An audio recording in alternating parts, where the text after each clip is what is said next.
Bapak Ibu saudara-saudara yang terkasih, saya lihat orang ini tegang sekali no. Dapat lihat tegang.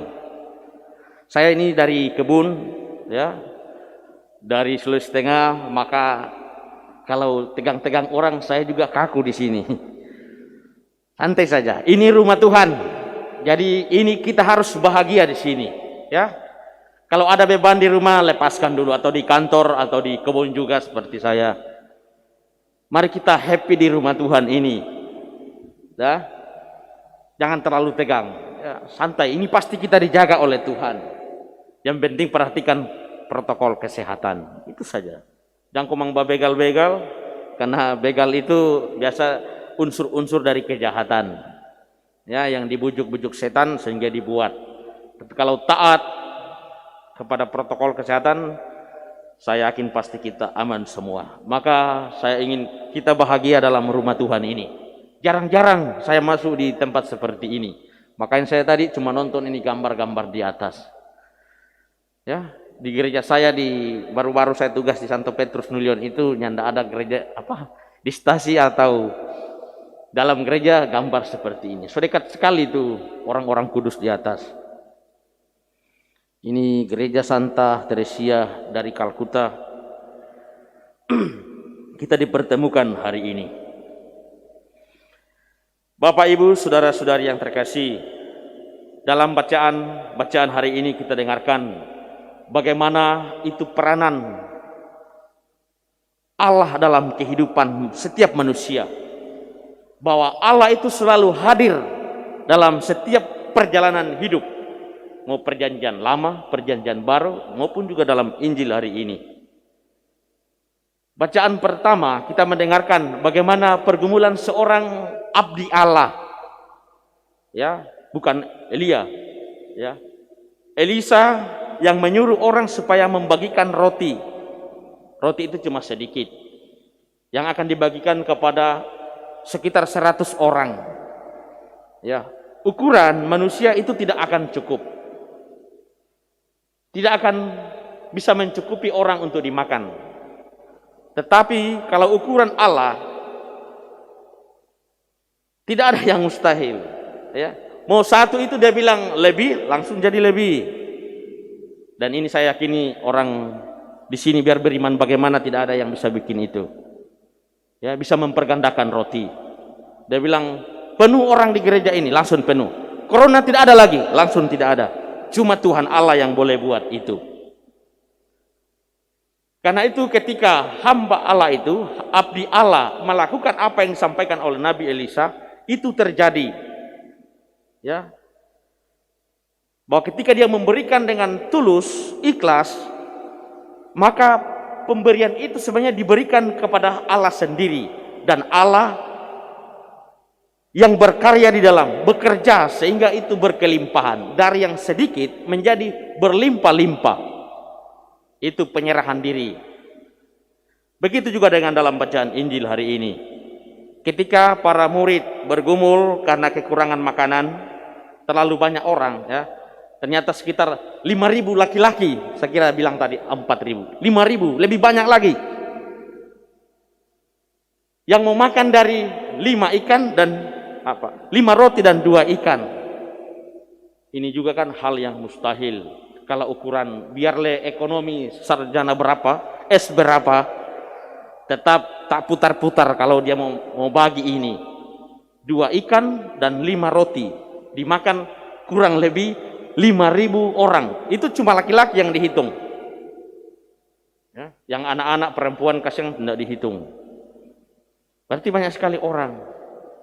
Tetapi ketika mereka membawa kepada Yesus, mensyukuri apa yang ada, Yesus berdoa kepada Bapanya. Maka roti 5 itu dan 2 ikan akhirnya menjadi berkelimpahan. Menjadi orang semua menjadi kenyang. Dan setelah menjadi kenyang, dikumpulkan sisa-sisa itu, dan akhirnya masih sisa 12 bakul. Itu orang tahu semua. Ya. Jadi kalau waktu itu para pendukung Yesus sekitar 5.000 laki-laki, kalau dia calon memang anggota dewan, itu pasti jadi. Malah setelah itu Yesus mau diangkat sebagai raja.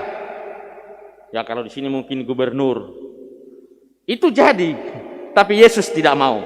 Dia tetap mau melayani dengan sebebas-bebasnya. Dia tidak mau menjadi pemimpin ya yang duniawi, tetapi mau memimpin orang, memimpin semua roh kepada kebenaran dan keselamatan. Bapak, Ibu, saudara-saudari yang terkasih, kita ini adalah anak-anak Tuhan. Itu Rasul Paulus bilang dalam bacaan kedua. Jadi kendati dia dalam penjara, Rasul Paulus dia tetap mengingat umatnya di luar. Dorang mau bersatu bagaimana ini? Mereka ini rukun Kalkuta dengan rukun Yesus Gembala Baik masih bersatu atau nyanda? Ya, ini ada 5 wilayah rohani atau berapa? Masih bersatu atau nyanda? Maka dia keluarkan surat kepada umat di Efesus supaya mereka tetap bersatu. Mereka kan satu Tuhan. Ini semua satu Tuhan toh? Satu baptisan dalam nama Bapa, Putra dan Roh Kudus. Yang tidak ada tuh pakai nama lain, misalnya Pam Pitinangun, misalnya pastor paroki. Yang tidak ada, tetap Bapa, Putra dan Roh Kudus, atau pakai Pam Bomba. Tidak ada. Semuanya dalam nama Bapa dan Putra dan Roh Kudus. Satu Tuhan, satu iman, satu baptisan, satu roh, dan dipimpin oleh Allah Bapa Tuhan kita yang menjiwai semua, memelihara semua, dan mengendaki kita semua supaya memperoleh keselamatan. Maka Rasul Paulus mengingatkan kita hari ini supaya hidup sesuai dengan iman kita, bersatu, tetap hidup rendah hati, memperhatikan yang berkekurangan seperti yang dibuat dalam bacaan pertama dan bacaan kedua, bacaan Injil. Memberi yang berkekurangan, kamu tidak akan pernah berkekurangan. Ya, asalkan diberi dengan tulus. Karena katanya kalau pemberian yang tulus itu sebenarnya yang menerima itu Allah sendiri. Karena itu akan berkelimpahan dan membuat orang yang memberi menjadi bahagia dan senang. Maka kalau diberikan supaya dilihat orang, ya itu namanya makan puji. Ya toh? Dan itu setelah itu dia merasa rugi atau dia sudah mulai cerita.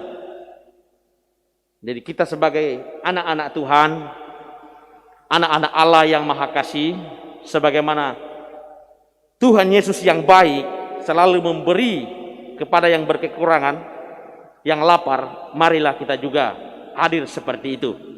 Di tengah-tengah pandemi COVID-19 ini, mungkin ada tetangga kita yang berkekurangan. Mungkin ada tetangga kita yang kena COVID. Jangan dihina. Harus didoakan. Itu bagian dari pemberian diri kita. Ya. Jangan menghina lalu menceritakan dia mau lewat saja so tutup itu pintu. Sampai pintu cepat rusak nanti kalau begitu. Ya. Tapi bagaimana menghindari dengan halus? Bagaimana tetap mendukung orang yang sedang terpapar itu supaya dia tetap punya iman akan sembuh. Coba orang yang kena, ya. Jadi jangan bilang anak rasa ngana itu, jangan pernah. Itu bukan murid Tuhan. Jadi tetap kita harus menolong, membantu. Ya, bagaimana mensejahterakan orang, memberi yang berkekurangan, dan kita akan pasti selalu berkelimpahan. Semoga apa yang ada pada diri kita selalu diberkati oleh Tuhan sehingga kita boleh bermurah hati juga kepada siapapun yang kita jumpai dengan apa yang kita miliki supaya kita bisa menjadi berkat untuk orang lain. Dengan demikian hidup kita bermakna, hidup kita terpuji di hadapan Tuhan, dan hidup kita semakin jelas sebagai murid-murid Tuhan. Jadi berarti murid Tuhan itu tidak ada yang kikir, harus murah hati. Itu yang harus diingatkan kepada kita sekalian. Kita pulang sebentar, semakin murah hati di rumah, di tetangga, di wilayah rohani, di kantor, di kebun atau di mana saja. Di gereja termasuk. Lain kali karena orang masuk gereja, ya. Lain kali juga di gereja orang tidak jadi murah hati, rendah hati. Padahal ini rumah Tuhan, kasihan. Odoh. Tuhan dah haga-haga, kasihan ini terlalu sombong kok. So masuk gereja lekong, lupa ini rumah Tuhan. Bapak Ibu Saudara-saudari yang terkasih, marilah kita menjadi berkat untuk semua orang, siapapun. Tidak usah lihat dia agama lain, karena dia tetap adalah ciptaan Tuhan dan tetap menjadi tempat atau sarana bagi kita untuk berbuat kasih. Semoga demikian.